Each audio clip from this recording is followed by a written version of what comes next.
Olá, hoje eu quero conversar com você sobre a estrutura técnica de um projeto e como isso afeta a sua carreira como desenvolvedor sênior de back-end. Se você tem, digamos, uma senioridade menor na carreira, ou se você está começando ou está no meio da carreira, então o número de tecnologias e estilos arquiteturais, ou até mesmo de projetos que você tenha lidado, vai ser menor. E com isso, você, com menos vivência, fica mais difícil, conforme os problemas se apresentam, de montar uma solução mais adequada para atender aquela necessidade. E com isso, a tendência é que você use uma estrutura igual em todos os projetos.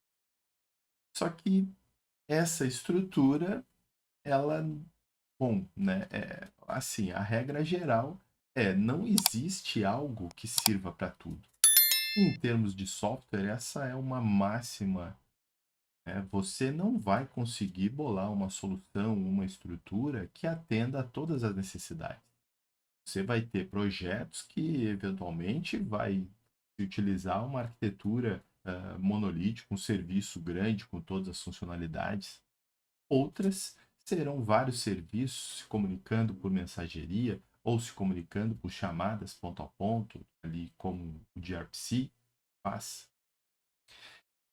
A minha ideia aqui é exatamente te mostrar como um sênior, né? E aí um sênior é, é no sentido de realmente mais experiência. Um sênior que tem mais experiência, ele não precisa se envolver diretamente no código o tempo inteiro para fazer o projeto evoluir. Ele consegue, a partir das estruturas de base que ele cria, que o time se envolva e consiga desenvolver o projeto de maneira que ele possa seguir desenvolvendo novos padrões, novos modelos, ou até mesmo trabalhar em outras partes do projeto que eventualmente são mais complicadas ou que o time ainda não tenha uma vivência, né, mais longa e que ele vai desbravar essa nova frente, né? Ou até mesmo seguir para outro projeto. Então, assim, o senior que ele não trabalha pura e simplesmente com código, ele tem mais liberdade. E é exatamente desse sênior que eu estou falando aqui. É esse sênior que eu quero te ajudar a se tornar, né? Que é assim como eu trabalho e é assim que esses padrões que eu vou te mostrar, essas estruturas que eu vou te mostrar, naturalmente vão te levar para essa posição. Então, se você deseja ter segurança e flexibilidade no desenvolvimento, na estruturação de projetos, independente da complexidade, segue aqui, eu vou postar muito conteúdo sobre isso. Então, bora lá. Voltando aqui. Sênior generalista. Então, você está começando, está no meio da carreira, quer ter mais segurança na montagem dos projetos, ou trabalhou com alguém, trabalhou com aquele cara que é impressionante, ele montava a estrutura e, e era assim, a gente tem uma curva para entender o que ele fez, mas uma vez que entendeu, é fácil de evoluir, é fácil de modificar, de manter, né? Funciona, modificações não são tão complexas de se fazer. Então, eu selecionei aqui 5 passos que eu uso para montar a estrutura ou montar um modelo que se aplica a qualquer projeto. E você poderá utilizar com qualquer tecnologia que você desejar, né? Aqui eu vou te mostrar um modelo, mas você poderá trocando e evoluir naturalmente essa estrutura de acordo com o seu estilo. 2 pontos são muito importantes quando se fala em termos de senioridade. E aí vamos aqui para o primeiro tema desse vídeo. Tem o seu ambiente de desenvolvimento. Todo sênior tem o seu ambiente de desenvolvimento. Mas o sênior generalista que já não é mais aquele, digamos, coder extremamente habilidoso, o ambiente de trabalho dele, ele já não é com um nível de customização tão elevado que é muito difícil outros aplicarem nas suas máquinas. Ele é tão individual, é tão peculiar e ligado ao jeito dele escrever código que não escala, né? Então, o senior, quando ele é simplesmente um cara extremamente habilidoso na construção do software, ele não consegue escalar o trabalho. E quando ele não escala o trabalho, e por mais que ele desenvolva rapidamente, ele nunca vai produzir mais do que 3, 4, 5 pessoas medianas trabalhando junto, bem orientado. Então, o sênior ele precisa ter o ambiente e esse cara que é habilidoso, ele tem isso. Mas qual é a diferença dele para o tipo de sênior que eu estou falando? É que o tipo de sênior que escala o seu trabalho sem precisar estar envolvido ou sem, digamos, impactar de maneira muito custosa para se escalar, ou seja, tudo ele tem que sentar e desenvolver para conseguir fazer os outros trabalharem ou desenvolver os outros. Então é tudo baseado em código, assim. Os modelos são difíceis, né? Cada vez que alguém precisa entrar no projeto é uma dificuldade. Quem não teve dificuldade para entrar num projeto porque cada um trabalhava de uma maneira diferente?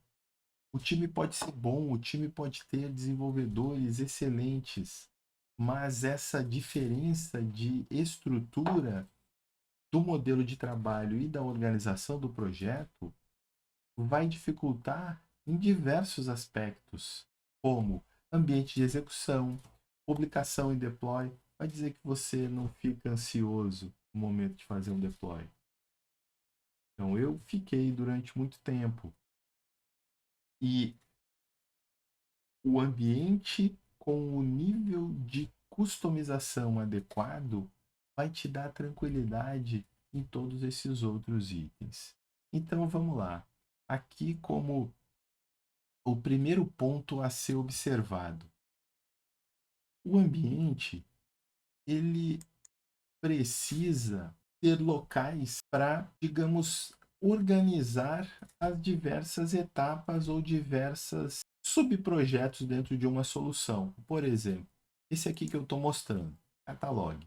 Esse é o software, ou seja, está aqui os seus componentes, né? Então eu tenho uma pasta para ele, né? Ou seja, poderia ser um source, né? Poderia ser diversas, enfim, o nome ele não é tão importante quanto o local, tá? Então você precisa ter um ponto raiz onde toda a sua solução estará lá dentro. Deploy. Deploy é o que eu chamo de tecnologias para rodar o serviço que eu estou desenvolvendo, né? Então, esse local aqui é onde eu trabalho tudo que eu vou usar. Por exemplo, aqui eu tenho um container do Kafka, eu tenho um container do Postgres, eu tenho outras aplicações aqui, porque nesses containers, enfim, a gente vai entrar mais a fundo, né? Mas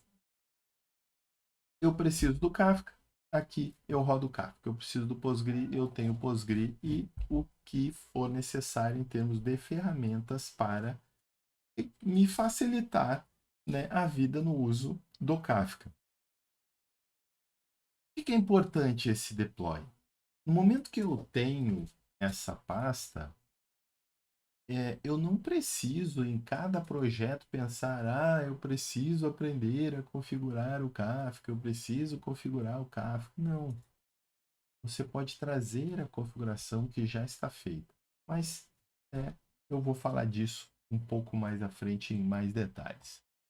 Documentação, né? Então, a documentação que você achar adequada aí para o projeto, né? Tem documentações que valem a pena estar no repositório para facilitar o onboarding de novos devs, documentações que podem estar em outros locais, sites de documentação, de processos, enfim, para outras pessoas. Aí é um ponto importante, é, é, foque na documentação com um objetivo específico. Não tente fazer uma documentação ampla que cubra tudo, explicar arquitetura, funcionamento do processo implementado, descrição de componentes, porque ela vai ser difícil de ser mantida e possivelmente ela vai ficar desatualizada. Então, na estrutura, eu já penso como eu vou executar esse serviço. Então, eu já preciso pensar aonde vai ficar a tecnologia para a criação de containers e tal. E aí, aqui é um ponto importante. Essa estrutura eu gosto bastante de aproximar dos padrões que cada tecnologia usa, para principalmente possibilitar um onboarding mais fácil de todos que ou já trabalharam com a tecnologia, porque se eu mudo demais, se eu reestruturo a coisa de maneira muito diferente, eu acabo meio que vinculando o projeto ao jeito do Adriano e com isso você automaticamente se prende ao projeto e em futuras atualizações ou trocas de tecnologia, você pode eventualmente ter alguns problemas ou ter mais dificuldades. Nesse primeiro momento, esses são os 3 pontos aqui do seu ambiente de desenvolvimento. Eu tenho um local para código, eu tenho um local para todos os serviços que eu vou utilizar essa solução, um local para documentação, né? E eu já penso, né, dentro da estrutura de projeto, como é que eu vou, né, executar, e aí cada plataforma vai ter as suas características, mas e a gente já cai aqui no segundo ponto. Ambiente de execução. Containers hoje é uma realidade, então Kubernetes em diversas escalas. Eu, por exemplo, utilizo o Kubernetes, o K3S em produção para um ambiente pequeno, né? É um Kubernetes que reduz, ele tem uma complexidade de gestão muito menor, então com times pequenos fica mais fácil de você gerenciar o cluster e com isso abre a possibilidade de eu não precisar usar um Docker diretamente, que tem desafios maiores para se monitorar, se manter, né? Então, com o Kubernetes, apesar de ser um ambiente muito mais complexo de hospedagem, ele traz uma série de facilidades ali para eu acompanhar e até mesmo recuperar a aplicação em caso de falha e escala automática e por aí vai. Então, o ambiente de execução eu gosto de trabalhar em 2 formas. Uma é como eu citei, né, no caso, uma área para containers. E aí, quando eu falo de container, aqui é um ponto bem polêmico, talvez. Existem diversas formas de se criar uma imagem, diversas referências na internet, mas é bem importante você não modificar excessivamente de maneira a depender da sua máquina. Lembra do que eu falei de ter o seu ambiente de desenvolvimento, mas que esse ambiente de desenvolvimento ele não dependa de muitas ferramentas, muitas utilidades que você mesmo fez.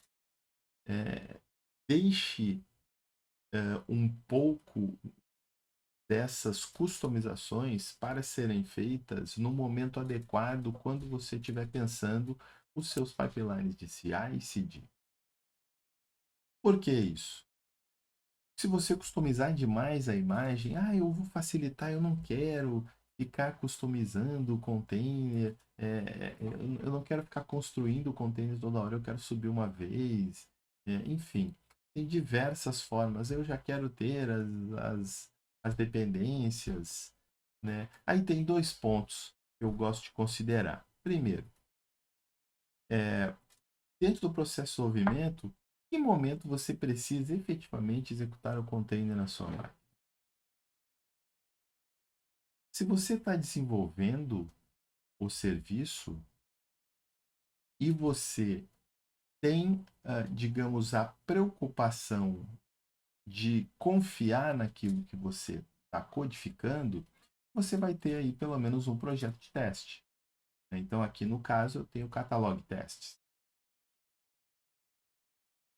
Esse catalog test, ele já vai testar todas as camadas prioritárias para mim.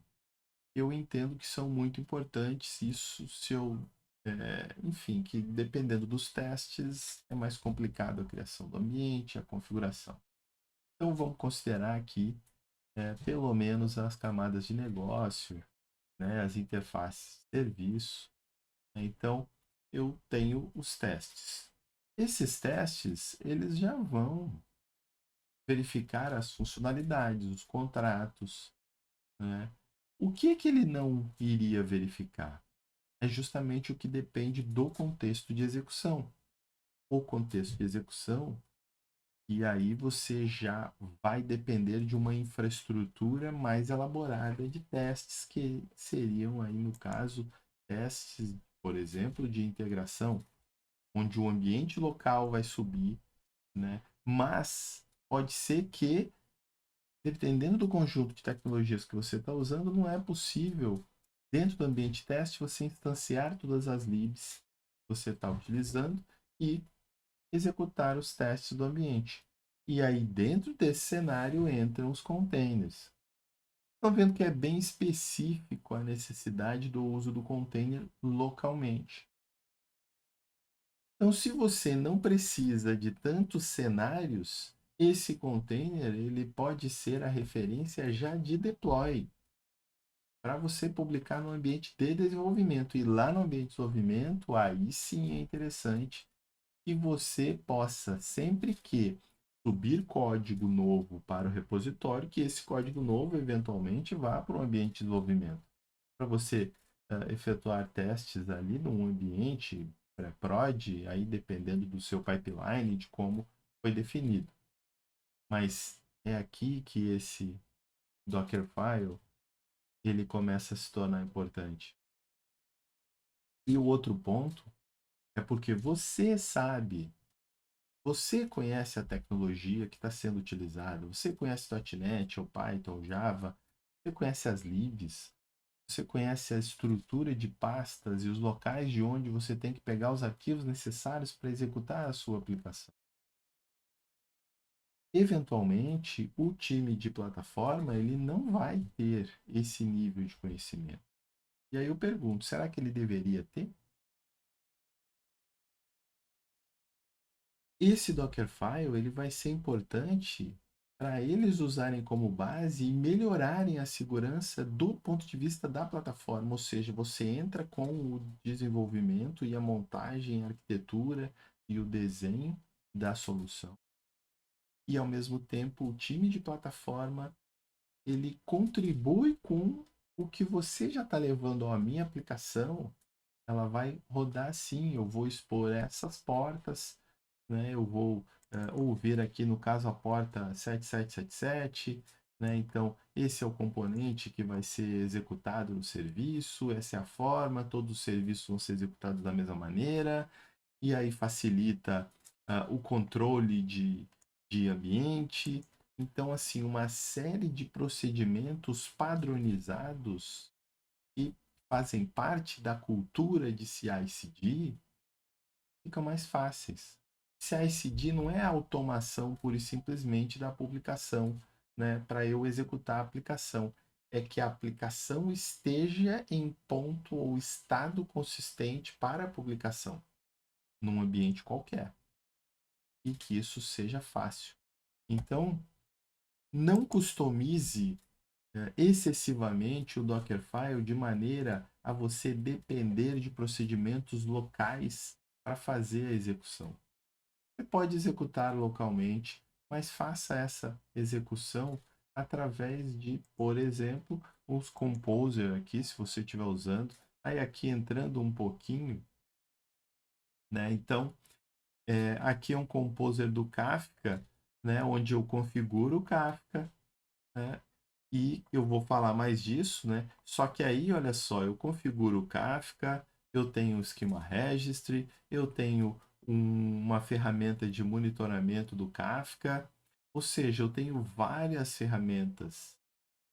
E aí é um ponto bem importante que é você, para ter segurança, para ter uma segurança quando está propondo uma solução, é importante já ter uma vivência mínima com aquela tecnologia, ou que o projeto acomode um tempo para que você possa configurar, para que você possa usar essa tecnologia, né? Talvez em MVP, e aí sim promover para produção.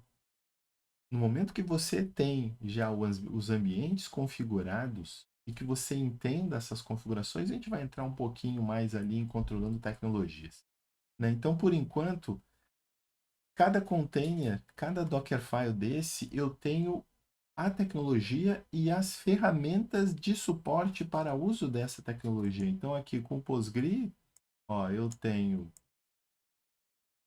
o Postgre, inclusive a versão que eu posso trocar, né? Usuário, senha, tudo definido e tal. E eu já tenho um gestor aqui para me facilitar o acesso, eu poder criar, né, as bases ali de maneira mais fácil e tal, né? Que aí eu consigo entender e controlar. No momento que eu controlo, eu não preciso me preocupar com isso em produção. Eu já posso pensar nas maneiras de lidar com esse ambiente dentro de container e com acesso restrito, seja melhorando a informação, melhorando o log, né, ou preparando formas de monitoramento ativo da aplicação. Beleza? Visão da solução. A visão da solução é o quê? É o nosso famoso aí diagrama da arquitetura. Esse diagrama, seja se for model, caixinhas, quadradinhos aqui, como eu estou usando aqui, um diagrama de componente, pacotes, né? Então, essa visão, ela vai te dar uma ideia de tecnologias. Você vai poder avaliar se o teu modelo, se a tua estrutura, ela atende ou se ela precisa de alguma modificação. Essa estrutura que eu mostrei para vocês, eu uso a mesma base para todas as tecnologias que eu vou trabalhar. Eu só vou modificando, incluindo mais coisas, reduzindo coisas que eu não preciso, de acordo com a complexidade do projeto. Um tem mais projetos, outro tem menos projetos, né? Então, algumas têm mais tecnologias envolvidas, mas muita coisa eu reuso, como essa parte de deploy ali. As tecnologias que eu consumo dentro do desenvolvimento do serviço, eu vou evoluindo a cada novo projeto que eu utilizo, ou a cada, enfim, conforme o tempo vai passando, eu vou ampliando o meu vocabulário, mas a cada passo eu vou controlando sempre os parâmetros utilizados. É muito mais fácil para eu conseguir evoluir e ter segurança se eu puder focar em determinadas partes. Esse modelo, no momento que ele está montado, eu não preciso o tempo inteiro voltar no desenho da estrutura do serviço, no desenho de deploy, tá configurando tudo. Esse tempo eu não vou precisar gastar mais. E ao mesmo tempo, pessoas podem contribuir evoluindo esses Docker Composer, né? Estudando, entendendo, sem precisar gastar a mesma energia que você gastou para montar essa estrutura aqui. E outra, se você utilizou algum parâmetro que não está de acordo com as políticas do time de plataforma, mostrando esse arquivo fica muito mais fácil deles entenderem lá e alinharem com a execução que você precisa, ou você alinhar a aplicação com os parâmetros que o time de plataforma ou de segurança tenha definido. Dessa maneira, né, o desenvolvimento e a operação trabalham juntos aí e escalam e potencializam. Então, assim, aqui você está materializando o seu conhecimento e escalando. Não precisa mais você pontualmente, deixa eu ajudar você a subir na sua máquina, ou o desenvolvedor ter que subir sozinho, procurar um tutorial na internet, utilizar com parâmetros que ninguém conhece, e com isso trazer problemas para o projeto. Então, a visão da solução é aquela arquitetura, né, onde você realmente mapeia, poxa, vamos usar mensageria, vamos usar eventos, vamos usar jobs, vamos usar serviços REST, vamos usar gRPC, né? Então, e você monta aquela visão e ela vai ajudar a orientação, né, principalmente desses dois itens abaixo aqui, controlando as tecnologias e a arquitetura limpa. Então vamos lá, controlando as tecnologias. Como eu disse para vocês, para você, eu nesse Docker Composer tem mais coisas. Eu não peguei pura e simplesmente e estou rodando o Kafka. Se vocês olharem, eu tenho uma versão específica. Eu peguei uma imagem padrão, a imagem padrão da Confluent, para facilitar a aproximação com o ambiente de produção, ou seja, eu estou montando uma estrutura que local ela já está o mais próximo possível do ambiente de produção. Então eu já estou olhando lá na frente, porque eu só vou ter segurança se eu souber que eu estou utilizando parâmetros que não vão me dar problema lá na frente. Chega lá na frente eu não consigo rodar porque a imagem está desatualizada, porque a imagem não era oficial, porque a imagem tem uma falha de segurança, ou seja lá por qualquer outro problema. Tudo isso que prende ao projeto, tudo isso aumenta o nível de envolvimento e acaba te prendendo e dificultando a sua evolução, a sua carreira. Então, assim, escale sempre sendo específico. Então, assim, a especificidade é uma habilidade importante para você desenvolver, vai te ajudar demais. Então, assim, no momento que você cria e você especifica versão, imagem base, recursos, você já tem uma ideia de um ambiente específico para executar o serviço que está sendo desenvolvido. Você sabe as portas, você define as portas e as variáveis todas que o Kafka vai usar para executar. Poxa, como é que eu vou olhar, como é que eu vou acompanhar? Então, assim, né? Então, é super importante no caso aqui.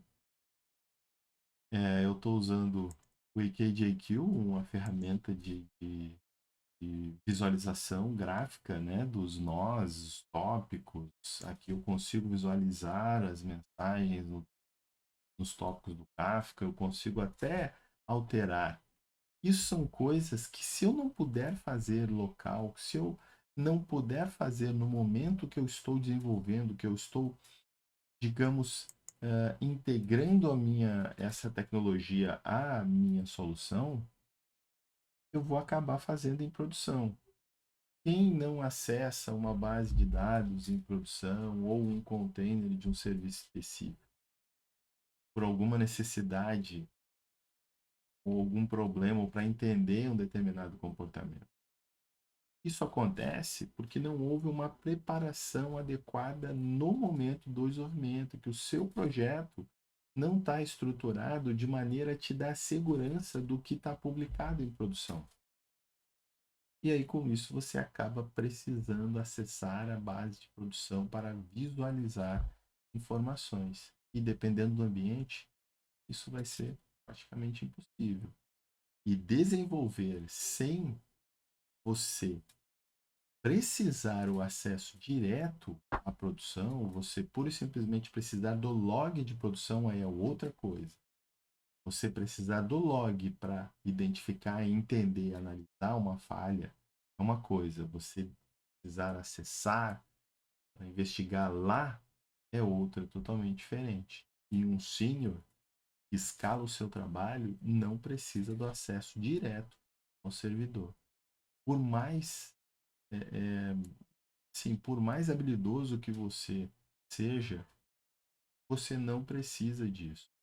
É possível, com o seu ambiente local, você reproduzir os cenários necessários, desde que você tenha o alinhamento e o controle dos parâmetros de execução para que o cenário seja o mais próximo possível. Né? Você precisa controlar, é por isso que né, eu coloquei ali o controlando as tecnologias.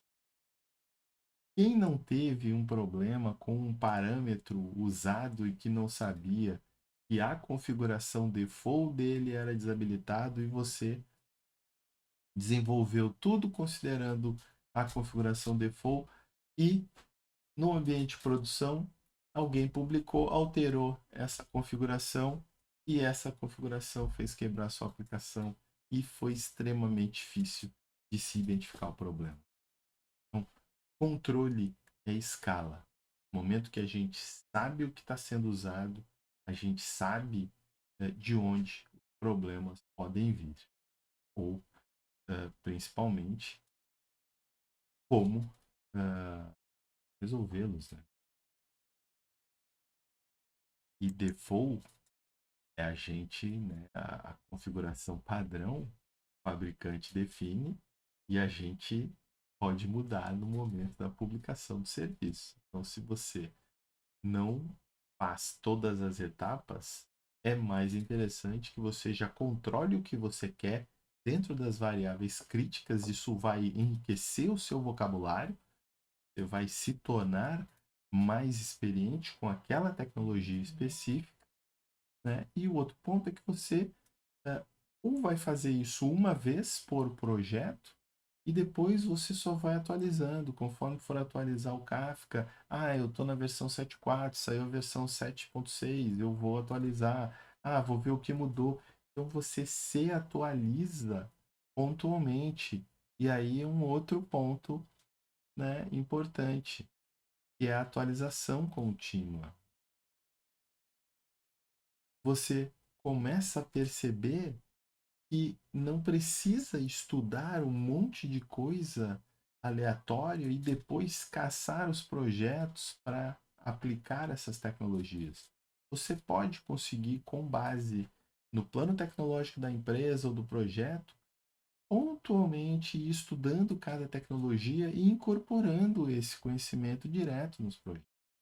Então, você pode direcionar, né, o estudo ficar mais interessante e menos pesado, porque você vai estudar uma ou duas, né? Aí, claro que a sua a solução, se usar muitas tecnologias ou não houver um plano tecnológico, uma visão bem definida ali, como eu falei, né? Tenha uma visão.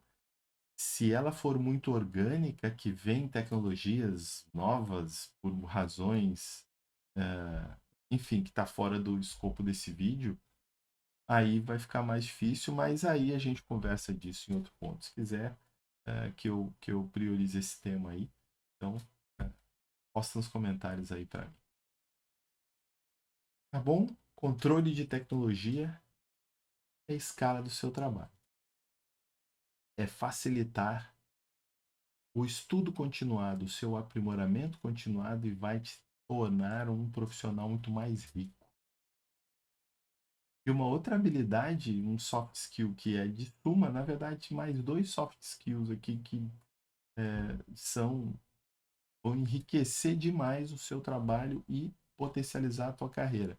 Quando você tem um ambiente de trabalho que escala, ou seja, você consegue rodar com facilidade, fazer onboard de novas pessoas, você está sendo empático com o time, porque você está olhando para a necessidade do time e acelerando o time. Então, isso facilita com que eles contribuam com as coisas que você envolve, que você propõe.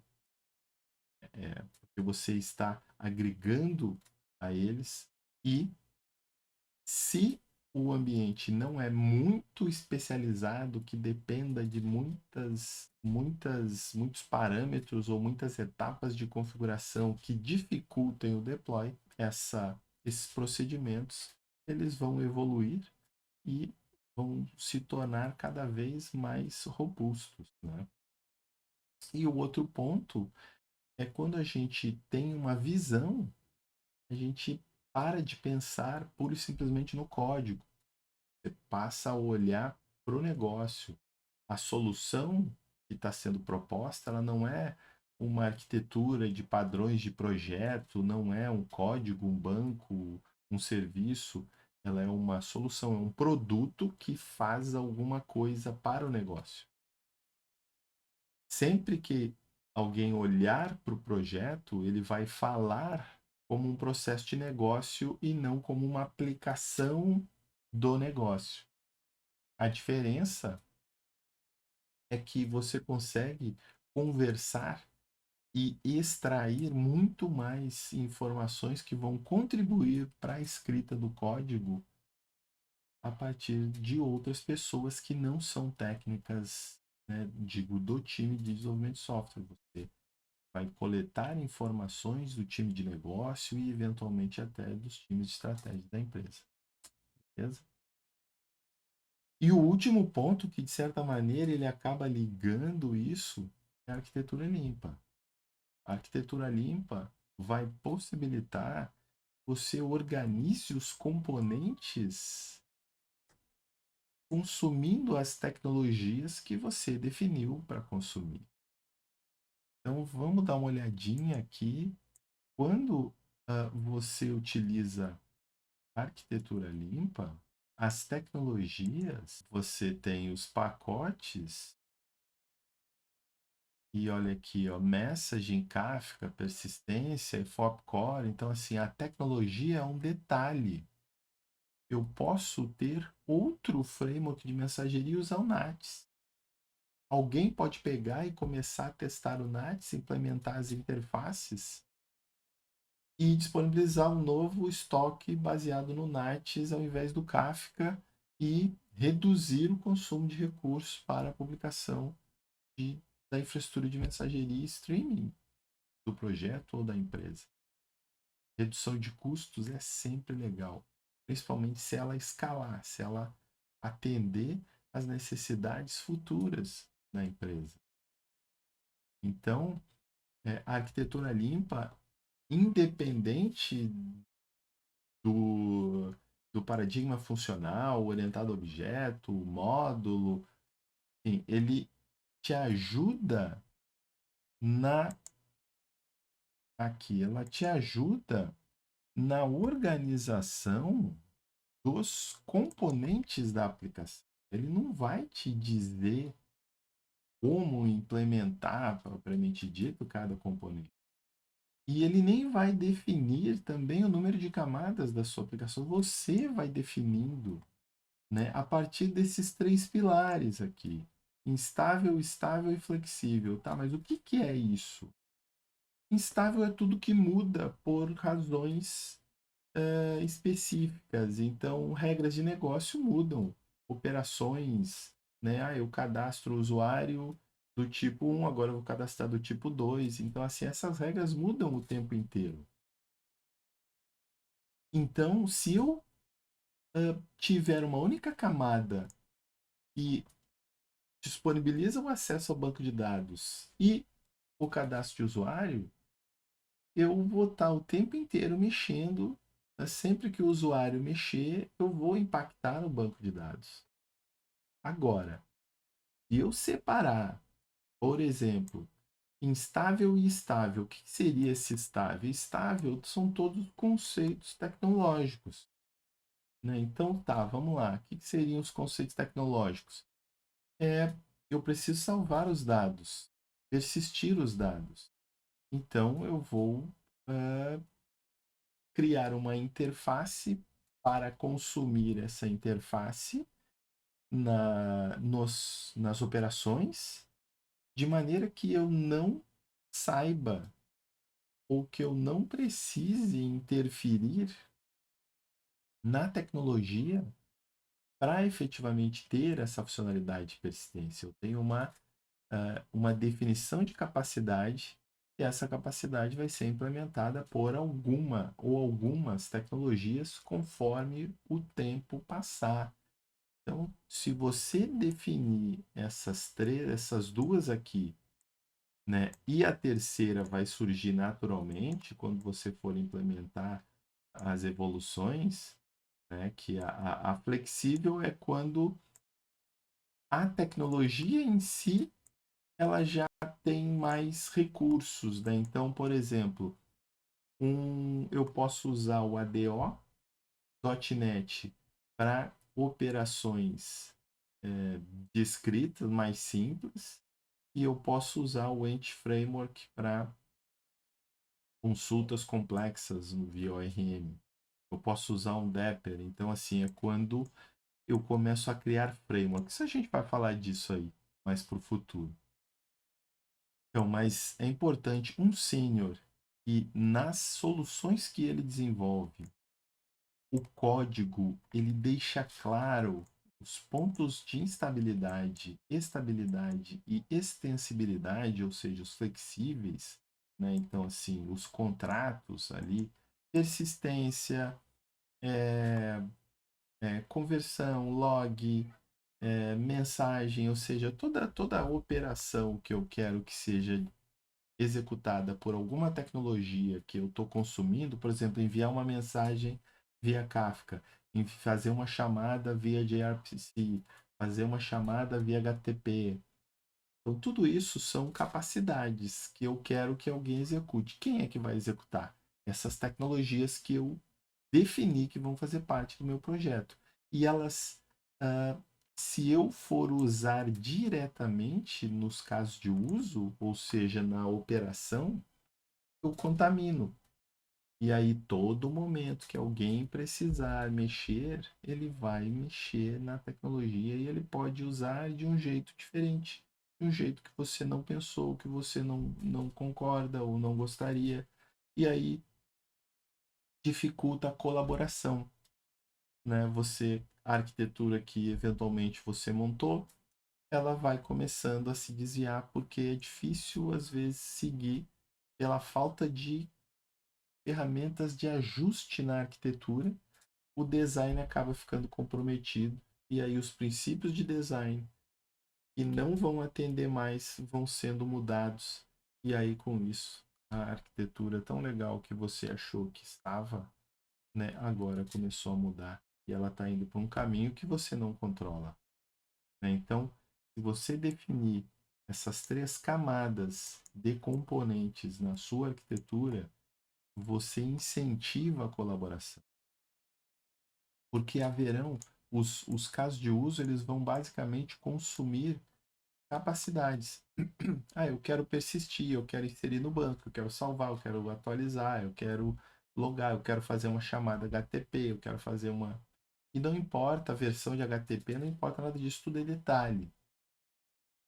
Eu não sei em que banco eu estou salvando um dado. Eu não sei que ORM eu estou usando.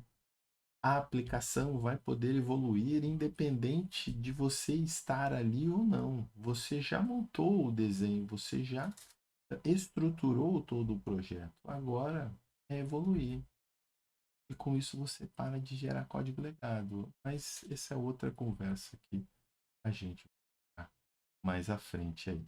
Então, assim, para reforçar o desenvolvedor que deseja construir uma carreira com senioridade e que não deseja pura e simplesmente ser um desenvolvedor, um coder altamente habilidoso, ele precisa mostrar valor com habilidades que não estão diretamente ligadas à tecnicalidade, ou seja, a sua capacidade de escrever código, de configurar coisas, de fazer coisas. Se você quer ser ouvido num universo além do código, você precisa ser mais empático, você precisa ter uma visão de negócio, você precisa conseguir conversar ah, com linguagens não técnicas. Você precisa usar a linguagem de negócio, precisa olhar para o negócio e não pura e simplesmente, eh, digamos, tornar todas as conversas de melhoria do processo de negócio como uma implementação técnica de software, porque nem tudo vai ser resolvido com software. Às vezes, você consegue, pura e simplesmente mudando um procedimento ou até mesmo identificar que o problema está em outro local e você não precisava desenvolver essas. Então, o senior sabe diferenciar essas coisas. Beleza? Gostou? Faz sentido para você o que eu estou falando? Bom, eu fico por aqui. Toda semana eu trarei um novo vídeo mostrando habilidades, ferramentas e tecnologias que vão te tornar um desenvolvedor sênior em back-end. Até!